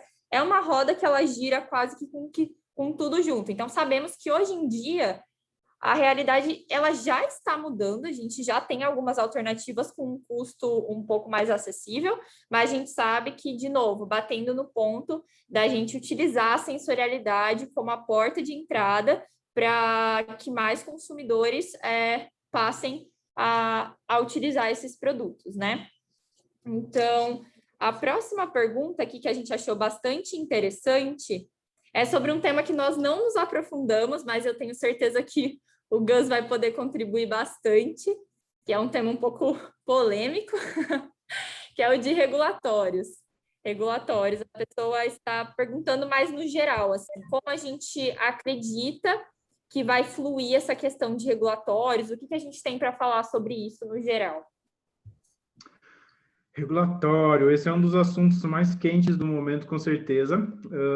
GFI formou um grupo de trabalho de empresas de proteínas alternativas da indústria, que fica dentro da Associação Brasileira de Bioinovação, onde a gente está lidando com o governo, né, sobre esses assuntos regulatórios. Eu acho que tem alguns impactos da categoria, então só para separar um pouco, né? Então, primeiro tem os assuntos que são de governo, mas não são regulatórios e impactam a categoria, que é principalmente a cadeia de impostos. Hoje, se você vender um leite de vaca, você vai pagar muito menos imposto do que se você vender um leite vegetal. Então, já tem uma discussão acontecendo sobre isso, as empresas de leite fizeram um pleito para o governo também, a gente está acompanhando sobre isso, contratou alguns especialistas de impostos para tentar diminuir um pouco os impostos que estão sendo pagos pela categoria. Eu acho que tem um caminho para isso acontecer, e de qualquer forma, imposto é aquela coisa, né? Inventar lá para todo mundo, você tem que entender qual vai ser a sua estrutura de tributação e viver com isso, já bolar o seu produto exatamente para isso. Depois tem o regulatório mais regulatório mesmo, né? Que é o que está dentro da Anvisa, dentro do MAPA. Para isso, eu acho que o maior dilema hoje tem sido os nomes dos produtos de origem vegetal. Então, se um leite vegetal pode chamar leite, um queijo pode chamar queijo. Tudo indica que, né, essa discussão ela não vai mudar muito, principalmente para a categoria de leites. Então, provavelmente, a gente não vai conseguir colocar o nome de leite vegetal. E hoje já é assim, é uma bebida, é um alimento. Mas também, ao mesmo tempo, você tem a embalagem que meio que supre essa demanda, né? Tá lá no pote de leite, na embalagem, no lugar de leite, o consumidor reconhece como leite e não faz tanta diferença do termo técnico que está ali. Por outro lado, para os queijos, para os produtos que têm nome de sabor, já fica muito mais complexo, né? Pensa parmesão, provolone, mussarela, todos os tipos de queijo que existem, se eu for ter que criar um nome novo para cada coisa, o consumidor não vai entender o que está acontecendo. Então, acho que é onde a discussão deve ser mais focada aqui. O que eu posso dizer de regulatório, né? Tem dois grandes impactos que a gente pode esperar para a categoria aqui na frente. Inclusive, estou trazendo informação bem fresquinha. Um deles, que acho que já está na cabeça de todo mundo, é a rotulagem frontal. Certo? Em 2023, a gente vai precisar começar a ter rotulagem frontal, a gente vai precisar rotular os produtos que são ricos em gordura, que são ricos em sódio. A gente sabe também que o leite de vaca é uma exceção, eles não têm que fazer a rotulagem frontal, então aqui, além de tudo, você vai ter um padrão comparativo, digamos assim, que vai ser desfavorável para a categoria, e isso significa que a gente vai ter uma corrida das empresas para se adaptar às normas de rotulagem frontal, tentando não ter que colocar aqueles avisos, triângulos pretos na frente da embalagem. Com certeza eu vejo uma demanda por ingredientes mais limpos, por ingredientes de redução de sódio, por ingredientes de redução de gordura. Então a gente vai ter, pelo menos aí, o ano de 2022 focado em empresas tentando se adaptar para não ter que colocar a rotulagem frontal que entra em vigor em 2023. Além disso, nós estamos nesse momento com uma tomada pública de subsídios aberta pelo Ministério da Agricultura. A gente está fazendo esse processo muito próximo deles, né, o DFI, o Grupo de Trabalho e o MAPA, e o que a gente tem sentido é um indicativo de que provavelmente a categoria vai começar a ter alguns padrões de identidade e qualidade. Então, hoje, por exemplo, quando eu falo que eu estou lançando um leite de castanha, eu tenho leite que tem concentração de 1% de castanha, 2 calorias por copo, e eu tenho leite que tem lá 80 castanhas por garrafa, 100 calorias por copo. É uma diferença muito grande. Então, hoje não tem regras para dizer o que é um leite de castanha, o que é um produto à base de determinado ingrediente, quanto desse ingrediente tem que estar ali dentro desse produto. E até entender um pouco das necessidades e expectativas dos consumidores, né? Então, eles estão no momento, o Ministério está no momento de conversar com toda a sociedade, por isso, inclusive, que tem a tomada pública de subsídios aberta, para entender, por exemplo, se as pessoas esperam que tenha cálcio no leite, talvez isso possa ter um mínimo de cálcio requerido dos leites vegetais, para garantir que não vai ter ninguém tomando um leite vegetal achando que está ingerindo cálcio do dia a dia, sem estar ingerindo o cálcio do dia a dia. Então, passado esse primeiro movimento, né, 2022 vai ser muito focado na rotulagem frontal. 2023, eu acho que a gente já vai ter um regulatório novo saindo do mapa. Então, a previsão hoje de cronograma é que a gente tem esse setor começando a ter as primeiras normas publicadas, esse tipo de coisa, por 2023. E aí a gente entra num novo momento do mercado, que, desculpa, o cachorro está ficando louco aqui com a campainha, que é exatamente se adaptar a isso. Então, talvez ter o mínimo de cálcio nos produtos, dependendo do produto, ter um mínimo de proteína, né? As carnes vegetais entram nisso também, e aí isso pode, inclusive, trazer algumas novidades sobre o regulatório de nomenclatura. Então, por exemplo, será que agora, para poder chamar um hambúrguer de hambúrguer, a gente precisa atender o mínimo de proteína? Para eu poder chamar um determinado produto de determinada coisa, eu vou ter que seguir certas regras. E essas regras vão fazer com que a indústria se adapte também. Então, essa notícia fresquinha, né? A gente estava em reunião com o MAPA uma semana atrás, exatamente discutindo sobre isso. E eu acho que a tendência do que vai vir disso é exatamente, em 2023, a gente ter publicação de padrão de identidade e qualidade, o que vai subir a régua, vai ficar mais difícil lançar produto nessa categoria, porque você vai ter que atender determinados padrões, mas sobre a régua também eleva a entrega do setor como um todo. faz com que os produtos fiquem melhores, mais fáceis de ser entendidos pelos consumidores, mais comparáveis também. Então, é uma tendência que várias empresas vão ter que se adaptar, mas de uma maneira positiva, assim, né? Os padrões vêm para colocar todo mundo num nível mínimo de qualidade, de entrega e de padronização que o consumidor possa entender. Então, acho que a gente vai ter essas duas fases agora nos próximos 2, 3 anos. Vale fazer uma pergunta pro Gus? Vale eu fazer uma pergunta? Uma coisa que eu queria perguntar, aproveitando que a gente está falando sobre isso, é uma coisa que, enfim, eu já participei de alguns debates na Bia sobre isso e é uma coisa que sempre volta na minha cabeça, eu queria saber também o que vocês pensam sobre isso. Se você vê alguma expectativa de regulação para a questão do vegano, plant-based e tudo mais, porque eu vejo que existe um pouco essa confusão, maionese vegana, daí a empresa aí não é vegana, aí tem traço de leite, aí não sei o quê. Então, assim, se você acha que isso é uma coisa que os nossos regulatórios estão vendo de alguma forma, ou ainda é uma coisa muito do consumidor, assim, que você acha? Essa é uma boa questão, assim, a gente entra em outros assuntos, então, assim, eu acho que isso está sendo discutido também, com menos força, com menos foco da indústria, então está sendo discutido num lugar diferente, digamos assim, mas está sendo discutido. Ao mesmo tempo, você tem um movimento macro do regulatório, né, que eu não falei para não complicar demais, que eu já falo demais, mas que é da autorregulação. Então, o que eu espero desses produtos, e aqui, de novo, gente, são minhas previsões, tá? A gente vai ter que ver o que o governo publica de fato. É ter um setor de autorregulação. Mais ou menos, por exemplo, hoje, se eu for regular um produto de limpeza, eu tenho riscos que são determinados pelos ingredientes que vão dentro desse produto. A maior parte dos produtos eu consigo entrar num site, registrar, enfim, se eu for pego numa fiscalização mentindo, eu sou multado, mas ele é basicamente autorregulação. E aí tem alguns produtos que vão ser considerados arriscados, que geram risco de segurança, que aí sim eu tenho que passar por um cadastro, né, que eu tenho que ser analisado esse cadastro. O que eu diria é que isso tem sido considerado um padrão de qualidade muito interessante. Então, é muito possível que, inclusive, esse tipo de terminologia acabe entrando num setor meio de autorregulação da indústria. Então, que haja um acordo sobre o que vai ser isso. Vou dar um exemplo para quem nunca viu autorregulação, né? Existe, recentemente, sendo lançados os Ultrabooks, que são aqueles notebooks, né, o computador portátil mais potentes, estão sendo chamados de Ultrabook.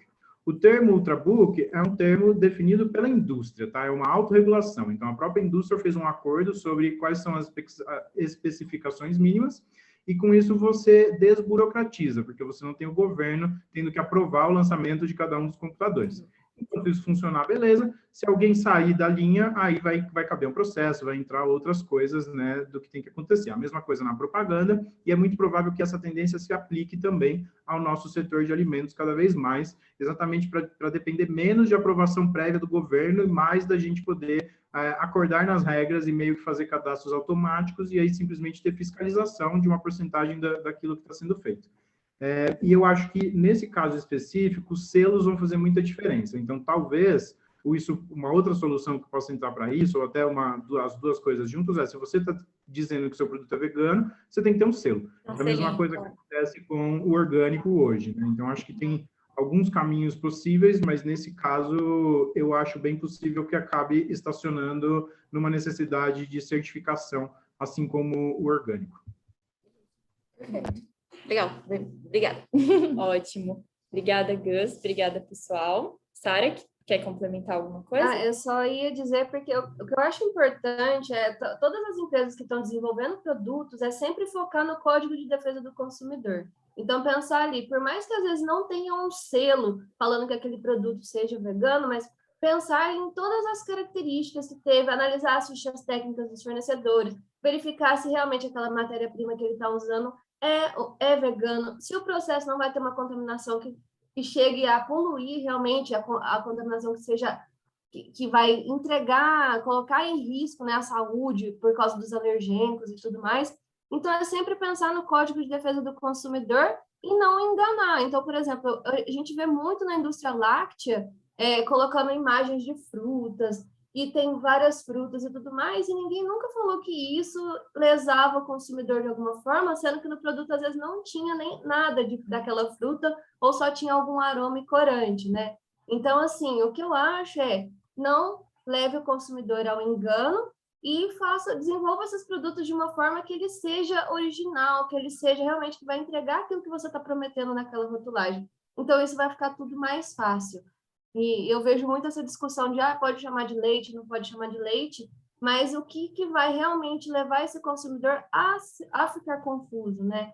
Então, assim, pense na qualidade das matérias-primas, fazem uma análise das fichas técnicas, vê a qualidade dessa matéria-prima que você está usando e nunca foque no CDC para não levar o consumidor ao engano. Posso só fazer mais um comentário disso também? A Sara falou disso, eu lembrei, né? Essa coisa de focar não só no Código de Defesa de Consumidor, mas também no consumidor, né? Hoje a gente tem muitas pesquisas que apontam que rotular produtos como vegano é ruim e diminui as vendas, certo? Então, a minha recomendação é sempre rotular produtos como vegetal, feito de planta, 100% vegetal.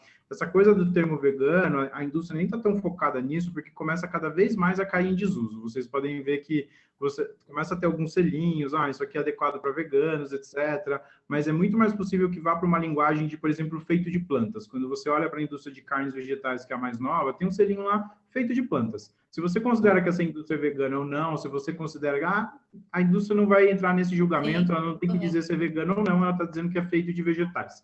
Então, isso também evita que o varejo segregue esses produtos em seções especiais, aumenta a visibilidade de produto e diminui as pessoas que acham que isso é para um determinado público, aí elas não consomem porque elas não são veganas, não tem porque eu consumir o leite vegano, né? Então, a priori, colocar a palavra vegano em destaque no rótulo, dar o nome de produto vegano, diminui as vendas, é ruim para o negócio.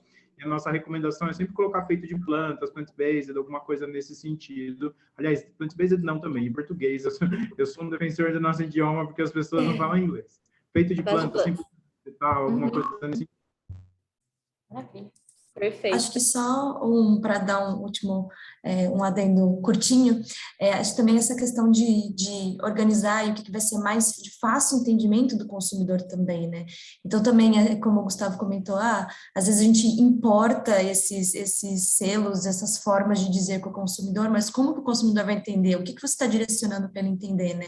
A gente tem várias pesquisas também aqui na Mintel que mostram dificuldade de entender esses selos e certificações, o que isso realmente quer dizer, né? Como é que eu traduzo? Então, eu vou falar de um produto e eu acabo usando, por exemplo, cruelty free. Será que as pessoas sabem o que é isso? Será que elas entendem o que isso está querendo dizer? Então, acho que também essa questão da legislação e da auto-argumentação, visando também como isso vai ficar mais claro para o consumidor, porque muitas vezes também até impacta no que ele poderia perceber como benefício e ele não percebe. Então, tem essa questão também, o que vai impactar dele não perceber isso. A gente teve até um movimento nas carnes, por exemplo, né,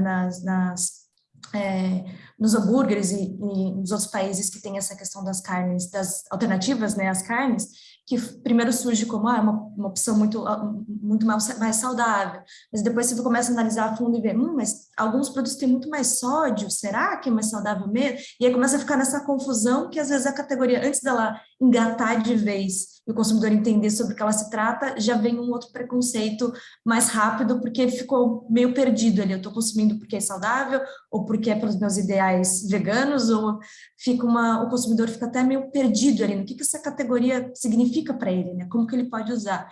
Então, acho que sempre o que a Sara também falou, essa questão de pensar como posso ser mais claro para o consumidor, né? No que na Mintel a gente fala muito qual é essa dor do consumidor que eu estou querendo ajudar, né? No que eu estou realmente querendo entregar de ajuda para ele. Esse meu produto, ele é feito à base de plantas e é para ele usar nesse determinado momento, então acho que até para além da regulamentação, isso, tentar ajudar o consumidor a entender que categoria nova é essa, como que eu uso, por que ela é melhor para mim, ou por que talvez não seja nesse momento. Então, acho que são vários, realmente tentar entender como conversar com o consumidor de uma maneira mais simples e, obviamente, de uma maneira ética e sincera, até porque se depois o consumidor descobrir que não era ético, fica ainda pior. Então, também tem essa questão, né? Acho que é bem importante.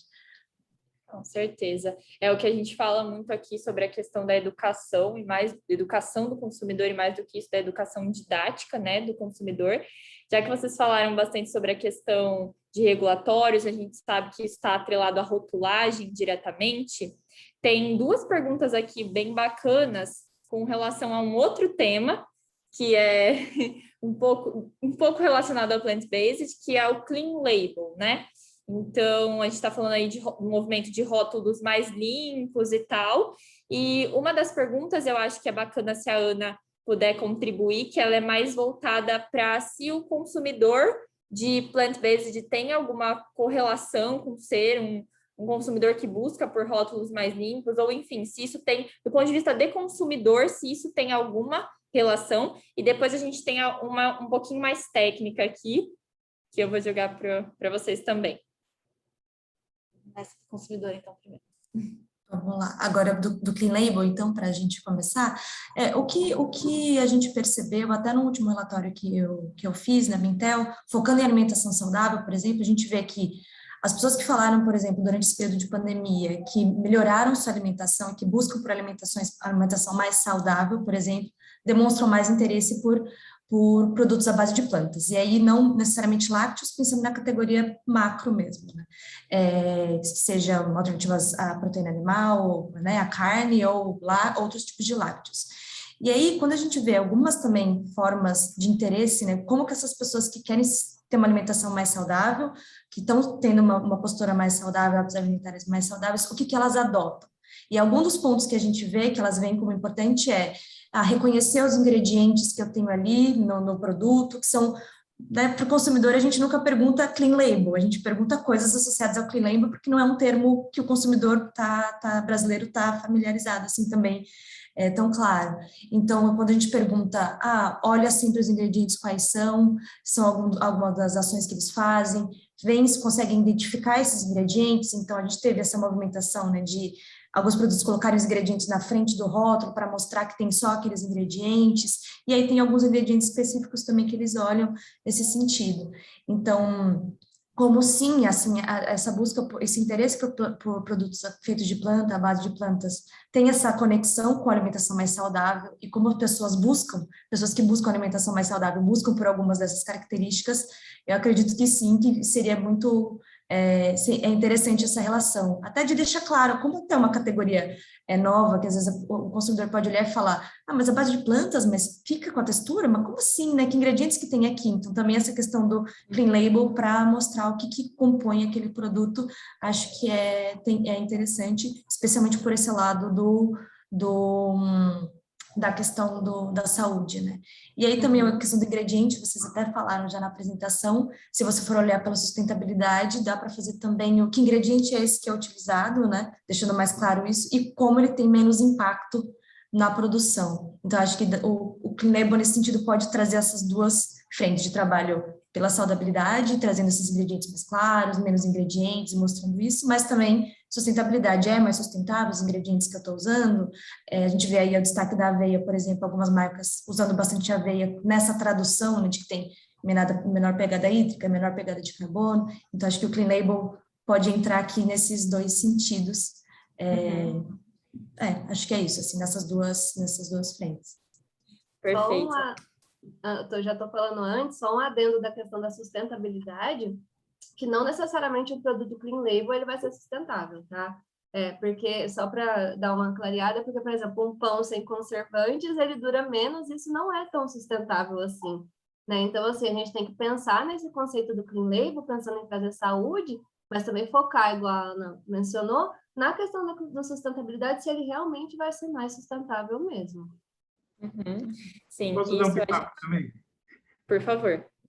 Sobre a questão do Clean Label, eu concordo que é super importante, que tem essa preocupação na cabeça do consumidor. Ao mesmo tempo, vendo as empresas na prática, eu acho que é uma das coisas que mais induz ao erro nas decisões de portfólio, né? Uma das coisas que a gente tem que pensar por exemplo, a árvore de decisão de saudabilidade no consumidor. Então, por exemplo, uma pessoa entra numa praça de alimentação do shopping. Nesse momento, ela vai comer, ela tem que tomar uma decisão. Eu vou para o restaurante saudável que vende salada, ou eu vou para a hamburgueria meter o pé na jaca. No momento em que a pessoa decidiu ir para a hamburgueria meter o pé na jaca, ela não está mais procurando um ingrediente clean label, saudável, bonitinho. Ela está procurando a entrega sensorial, né? E aí eu vejo muitas empresas, por exemplo, tentando fazer um hambúrguer clean label, saudável, que acaba ficando mais caro, que não entrega o sensorial e que aí não performa bem em determinados tipos de restaurante, porque naquele momento de consumo, o consumidor não estava mais buscando aquilo. Então, às vezes a gente fala do Clean Label com uma tendência macro, mas isso tem que ser analisado para cada momento de consumo que o seu produto é destinado. Se você está fazendo leite, por exemplo, que as pessoas veem como uma coisa de saudabilidade, é muito mais importante. Se você está fazendo um queijo branco, que é aquela coisa que a pessoa come de manhãzinha quando está tentando se sentir super saudável, é super importante. está fazendo um hambúrguer, está fazendo uma salsicha, uma linguiça, alguma coisa desse tipo, talvez o consumidor já não veja mais como tão importante para aquela categoria, para aquele momento de consumo.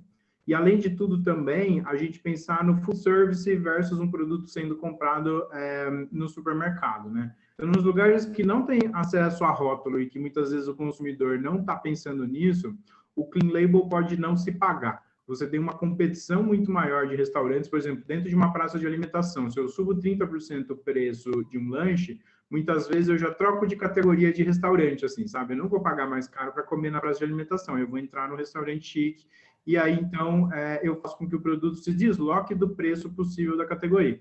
Então, acho que essa questão do clean label ela é super importante, mas ela tem que ser pensada no momento de consumo, na categoria de produto e no lugar de consumo, principalmente relativo ao preço também, e a entrega sensorial final que isso vai ter para o consumidor. Sara? Pode falar, Sara. Só complementando também, porque eu adoro essas discussões.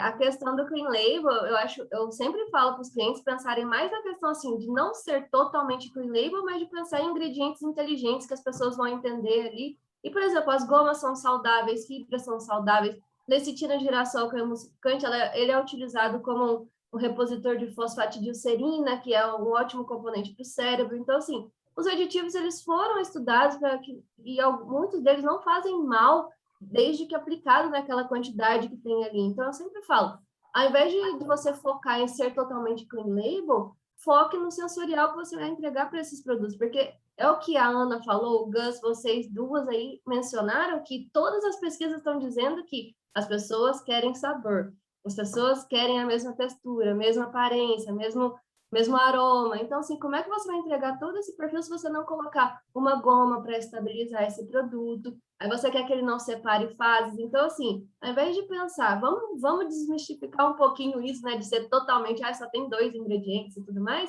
e focar em coisas que as pessoas entendem e que vai entregar o sensorial que elas querem e que entreguem aquele sabor e a indulgência, né? Focar na indulgência atrelada à sustentabilidade e à saudabilidade, mas sem deixar de entregar aquele produto de verdade só pensando em uma tendência que às vezes as pessoas nem entendem ainda realmente. Isso que a Sara falou traz um conceito que nós usamos aqui na Döhler, que é, na verdade, do friendly label, que é uma rotulagem familiar, né? Que a pessoa, ela leia o que está escrito, ela entenda o que está escrito. Então, que não seja um nome, enfim, estrambólico. Sim. E até para complementar um pouco, que é o que a gente falou na palestra, né, também, no nosso webinar, eu acho que depende muito da categoria de produtos também, porque, por exemplo, a gente sabe qual é o tipo de público que consome um iogurte, por exemplo, e a gente sabe, ou um tipo de público não, né, o que ele está esperando quando ele vai comprar esse tipo de produto, e a gente sabe o que ele está esperando quando ele vai comprar um sorvete. Então, assim, é um pouco disso, assim, no sorvete, eu preciso que o produto seja gostoso, derreta, tal, e já no iogurte, a gente sabe que se eu pudesse escolher, puramente por escolher, quando eu tô com vontade de comer uma coisa gostosa, eu não ia tomar um iogurte, eu ia tomar um sorvete. Mas eu tenho que tomar iogurte também. Então, acho que é um pouco de qual é a nossa... Enfim, né? Qual é o produto que a gente está olhando, né? Qual que é o B2C que a gente está olhando, de fato. Exato. Olha, pessoal, sensacional, assim, respostas incríveis. Acho que a gente pode ir caminhando para a finalização do nosso bate-papo. Por mim, eu ficava aqui a tarde inteira falando com vocês, porque esse tema é incrível, contribuições sensacionais, mais uma vez, agradecendo todos vocês. A gente acabou de receber uma pergunta bem interessante, então acho que a gente pode finalizar com ela, e aí deixo aberto, se vocês quiserem contribuir de forma geral. A pergunta é a seguinte: a maioria dos produtos à base de plantas é uma mimetização dos similares base animal, onde os desafios tecnológicos e sensoriais são bastante desafiadores. Como vocês veem inovações à base de plantas através da introdução de novas referências no sentido de design de produto com mais autenticidade? Vocês acham que o consumidor já estaria aberto? Isso é bem interessante se a gente correlacionar com tudo que vocês já falaram sobre até a similaridade da questão da nomenclatura, né? Questão de chamar queijo, toda essa expectativa que esse nome envolve. Então, achei bem interessante essa pergunta para a gente olhar. Será que a gente está disposto, como indústria, também a variar essa questão das referências que a gente tem de produto nesse sentido? Se eu puder começar, Eu acho Por que, favor. assim, minha resposta curta, não querendo ser muito malvado, seria não. O que eu sinto o mercado ainda não está preparado para isso. Então, assim, a gente tem um mercado que é chamado mercado de legado, que são aqueles produtos vegetarianos que têm gosto de vegetais que já existiam, mas é isso aqui versus a venda dos produtos análogos, né? Então, quando você pensa em quantas empresas tinham, potencial de compra, tamanho delas, distribuição, essas empresas existiam há 15 anos e nem se compara ao mercado. Hoje, esse mercado nem se compara ao mercado de análogos que existe há 2. Então, a gente está falando de oportunidades de mercado muito diferentes, né? Que aqui para a galera que faz plano de negócios, o seu total addressable market, que é o mercado total que você trabalha, vai ser muito menor se você vier com essas coisas que não são exatamente o que o consumidor está esperando. A gente viu algumas tentativas de usar novas tecnologias para fazer, por exemplo, hambúrguer com gosto de cebola, ao invés de ser um gosto de carne, e não vemos essa performance acontecendo ainda no mercado. Nosso entendimento hoje aqui dentro do EDFI é que esse mercado é muito novo para já tentar trazer outro tipo de novidade completamente disruptiva na cabeça das pessoas, né? Então, a pessoa ainda está tentando entender o que é esse hambúrguer diferente, que é de planta, mas parece carne. Então, é uma coisa tão nova que a maior parte dos consumidores nem entenderam isso. Agora eu vou falar que eu vou usar essa tecnologia que faz um hambúrguer com uma textura diferente, que era para ter gosto de carne, mas eu estou tirando o gosto de carne e botando um gosto de vegetal. Eu estou entrando com mais uma coisa muito disruptiva para a cabeça dos consumidores.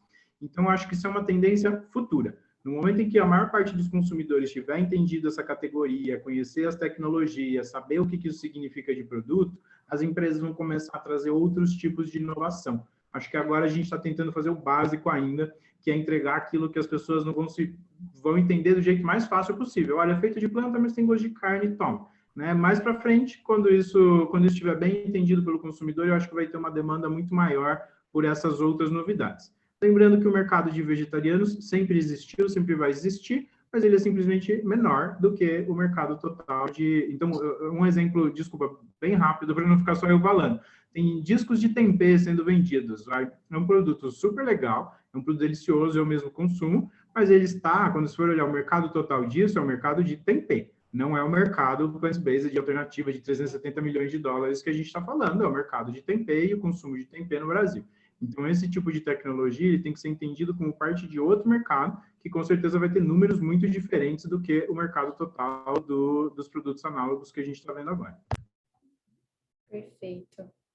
Obrigada. Eu acho que, só rapidinho também, essa questão dos análogos de carne, de lácteos e tudo mais, eles geram muito maior curiosidade do que os outros. Por exemplo, o tempê. Eu também gosto de tempê, mas eu nunca vi o meu pai lá do interior de Minas, que come carne, fala assim, nossa, filha, traz para mim aí de São Paulo o hambúrguer do futuro, ou a linguiça aí para eu provar, porque eu fiquei curioso. Então, tipo assim, não gera essa mesma curiosidade, então aquela venda de chegar lá em Minas, meu pai provar, nossa, que legal, realmente parece. E aí ele tomar a atitude de, às vezes, comprar ou de continuar consumindo, mesmo não sendo vegetariano ou vegano, nem flexitariano, sei lá, isso gera muito mais consumo, oportunidade de consumo, do que só a tendência de você focar em, eu quero inovar e ser autêntico com... Por exemplo, você pode fazer um hambúrguer de vegetais recheado, sabe? A gente nunca viu um recheado de um mousse de manga, sei lá, alguma coisa assim. Então, às vezes, um hambúrguer mesmo de vegetais, você faz uma nova tecnologia, faz um recheio nele, ao invés de queijo, coloca um mousse de... como é que chama aqueles de coisinha de abacaxi, chutney de abacaxi, alguma coisa assim. Mas não é uma coisa que as pessoas vão consumir, mas acho que bem mais nichado do que essas novidades de análogos que até lá no interiorzinho já está chegando de conhecimento. Com certeza. Bom, acho que super obrigada, pessoal. Assim, essa última pergunta, ela foi bacana para a gente encerrar até, porque nós trouxemos muito dessa visão durante todo o nosso bate-papo, durante toda a nossa apresentação. Uma coisa que nós acreditamos muito aqui também é nesse processo evolutivo. Tudo de novo, ou enfim, que é um pouco diferente, passa por um processo evolutivo. E é o que o Gus trouxe na fala, a Sara, a Ana, a Nath nas respostas, com relação a gente precisar passar por fases para chegar em dados estágios do consumo de plant-based. Então, assim, muito obrigada pela presença de vocês no nosso bate-papo, foi super legal, contribuição incrível. Queria passar para a Nath, se ela quiser falar algo. Eu só ia falar, eu acho que a mensagem que a gente quer deixar também, assim, de forma geral, O plant-based não é uma moda, não é paleta mexicana, tá, gente? Que todo mundo vai lançar e depois todo mundo vai parar de consumir. A gente sabe que é uma categoria de produto, é o futuro da humanidade aí mudando, e a gente já passou por muitas evoluções e agora estamos passando na alimentação, acho que nada mais natural. Então, espero que a gente possa cada vez mais trabalhar juntos. Acho que o plant-based é um pouquinho diferente até de outras categorias de alimentos. A gente vê uma união muito grande, muito interessante das indústrias, das frentes de trabalho, regulatório, todo mundo dando as mãos aí, buscando, de fato, alavancar esse mercado.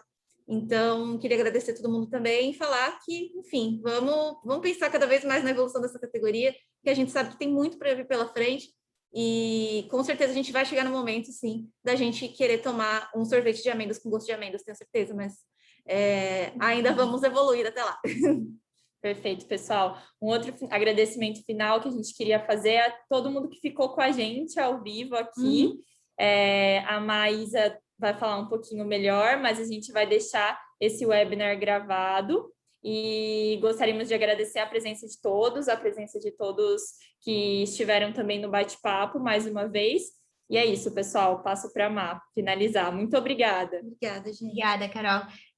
Não quero nem ser muito repetitiva aqui, mas a gente já está encerrando. Eu falei, é um evento em torno de 1 hora, mas não teve jeito. Tem gente de outros países, de todos os cantos do Brasil aqui, então a gente teve que seguir, até porque o pessoal participou mandando perguntas. Então, super obrigada para quem está nos assistindo, que ficou realmente até agora. Esse evento vai ficar salvo no canal do YouTube da Venture Hub, então se você quiser rever, quem chegou mais tarde, quiser ver o comecinho, fica à vontade para assistir lá. Eu vou deixar algumas mensagens aqui no chat para vocês entrarem em contato conosco, para quem quiser se conectar com o TechStart ou com as empresas que estão aqui, a gente pode fazer a ponte. O pessoal que está aqui não me deixa mentir que o evento foi sensacional, está todo mundo mandando parabéns e agradecendo, realmente foi uma aula, tanto a palestra como um debate. Então, eu quero agradecer aqui em nome de todo o time do TechStart Food Innovation e deixar agora nossos convidados falarem uma palavra final aí para a gente encerrar. Vamos na ordem alfabética de novo? Vamos lá. Bom, queria agradecer, né, em meu nome, em nome da Bintel, o convite para participar, acho que foi super bacana, a gente trocou bastante informação, e acho que é um assunto que dá para ficar falando muito, né, sobre isso, então, acho que só para fechar, acho que essa mensagem que fica, assim, a gente ainda tem bastante para evoluir, acho que quanto mais acessíveis forem esses produtos em termos de conseguir encontrar em mais canais de venda, ser mais acessíveis para serem usados de mais formas, né, a gente falou aí de cozinhar, de atender mais pessoas, e com isso ir rodando mais e cada vez mais pessoas poderem comprar, além da curiosidade, além de ser só o primeiro passo de, quero ver se tem o mesmo gosto, mas aprender como trazer isso para o seu dia a dia, adaptar da melhor forma e conseguir encaixar isso no seu dia a dia também. Então, acho que ainda vai ter muito tempo ainda para a gente conversar sobre esse assunto, porque vai evoluir muito ainda essa categoria. Vai lá, Gustavo. Gente, eu sou um louco por esse setor, assim, né? Eu acho que, além de tudo, parar para a gente pensar onde estamos no momento da história humana, assim, né? A gente está, pela primeira vez, conseguindo fazer carne, leite e ovos a partir de outros ingredientes que não são de origem animal.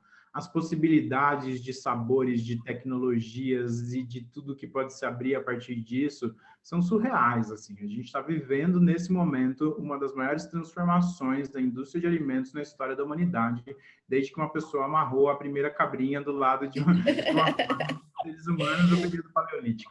Isso, assim, parem um minuto para ver onde nós estamos inseridos nisso, as oportunidades de inovação, as oportunidades de abrir empresas, as oportunidades de fazer parte disso. A gente pode fazer parte dessa transformação e moldar a maneira como os seres humanos vão se alimentar no futuro desse planeta. A gente vai ter em 2050 quase 10 bilhões de pessoas nesse planeta Terra e é uma necessidade urgente mudar a cadeia de produção de alimentos. Nós que estamos trabalhando com isso, todas as empresas e as pessoas que estão aqui, eu confio muito, eu sempre encontro nos eventos, porque é gente muito legal, que faz um trabalho muito sério, mas além de tudo, todo mundo que está aqui assistindo, assim, mesmo se você não quiser empreender nesse setor, mesmo se você não quiser trabalhar nesse setor, você tem a possibilidade de provar esses produtos, de levar feedback para as empresas, de pedir para a padaria onde você compra vender isso, para a pizzaria que você pede colocar esse tipo de produto também. Então, o que eu convido todo mundo a fazer parte dessa mudança, a fazer parte de uma das transformações mais interessantes, mais legais e de uma das inovações mais disruptivas que a gente já viu acontecer no mercado de alimentação. Vai valer a pena e a gente vai poder entregar no futuro uma cadeia de produção de alimentos que é mais justa, que é mais saudável, que é mais sustentável e principalmente que coloque comida no prato de todas as 10 bilhões de pessoas que vão estar no nosso planeta até 2050. Então, obrigado, parabéns pelo evento e obrigado a todo mundo que está aqui pelos trabalhos que vocês fazem, que eu gosto muito de todas as empresas aqui. Obrigado, gente. Obrigada. Vamos fechar com chave de ouro, então, Sara? Não, o Gus já fez o dali que eu tô até emocionada. Eu sempre admirei muito ele, mas esse discurso foi sensacional e é exatamente isso que eu acredito que todos aqui juntos nesse webinar que estão participando aqui já estão pensando nessa mudança, nessa transformação, porque a revolução está aqui, está nítida e a gente tem que continuar. Se você quer não adianta mais você pensar assim, eu não vou porque eu sou uma indústria láctea e não mudo, eu sou uma indústria carne e não mudo. Gente, os grandes frigoríficos já mudaram de maiores produtores de proteína animal para maiores produtores de proteína. Por quê? Porque viram que isso não é mais um nicho de mercado, não é mais uma tendência de agora, é uma coisa que vai ficar e realmente a gente precisa não só pensar em questão de sustentabilidade, de bem-estar das pessoas, dos animais, do planeta, mas que isso realmente, se você quer continuar tendo lucro, produtividade nas suas empresas, você tem que se alinhar com essa tendência e também preocupar com o futuro. Então, se o discurso do Gus foi lindo, eu também sou apaixonada por esse universo, sei que vocês também são, as meninas, a Ana, todo mundo aqui. Então, assim, vamos nos unir em prol desse mundo melhor e na alimentação a gente consegue inovar e trazer muito mais. Então, assim, tem espaço ainda para muita inovação, para muitos produtos serem desenvolvidos aqui no Brasil e podem contar com todos nós aqui estamos participando desse evento, que a gente quer junto lutar por esse mundo melhor, por essa revolução. Incrível, pessoal. Excelente, pessoal. Obrigada. Então, quer falar mais alguma coisa, Carol? Não, a gente só ia mencionar que foi uma honra dividir o espaço com todo mundo. E muito obrigada. Obrigada, Má, também, Venture Hub, Conexão F, Fundepag, de novo. E o programa Techstart, que é incrível. Convido a todos também a conhecer mais esse programa, inclusive startups que estejam nesse movimento de busca por mentorias, enfim. É um programa que, de fato, assim, riquíssimo de entrega das duas pontas, tanto das empresas que participam como das startups. Então, muito obrigada. Eu que agradeço você falando isso do Techstart. Inclusive, tem startups aqui do Techstart acompanhando. Então é isso, pessoal. A gente vai ficando por aqui. Muito obrigada a todo mundo. Tchau, tchau. Obrigada, gente.